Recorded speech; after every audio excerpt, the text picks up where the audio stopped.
Telangana Bharatiya Janata party ఆఫీసులో కీలక పరిణామం చోటు చేసుకుంది.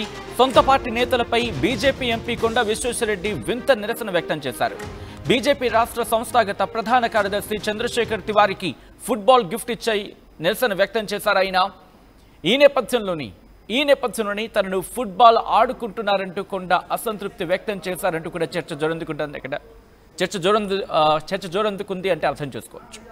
రంగారెడ్డి వికారాబాద్ జిల్లాలో పార్టీ వ్యవహారాలపై కొండ ఆగ్రహాన్ని వ్యక్తం చేస్తున్నారు. తన ప్రమేయం లేకుండా వ్యవహారాలు జరుగుతున్నాయని ఆయన మండిపడుతున్నారు. చంద్రశేఖర్ను కలిస్తే రామచంద్రరావు దగ్గరికి వెళ్ళమంటారు, రామచంద్రరావును కలిస్తే అభయ్ పటేల్ దగ్గరికి వెళ్ళమంటారు, ఇలా పార్టీలను కలిస్తే మరొకరిని కలవమంటారంటూ కొండ విశ్వేశ్వరరెడ్డి సంచలన వ్యాఖ్యలు చేశారు. ఏంటి ఈ రాజకీయం అంటూ కొండ విశ్వేశ్వరరెడ్డి అసంతృప్తి వ్యక్తం చేశారు. ఈ నేపథ్యంలోని కీలకమైన పరిణామం కింద చెప్పుకోవాలి.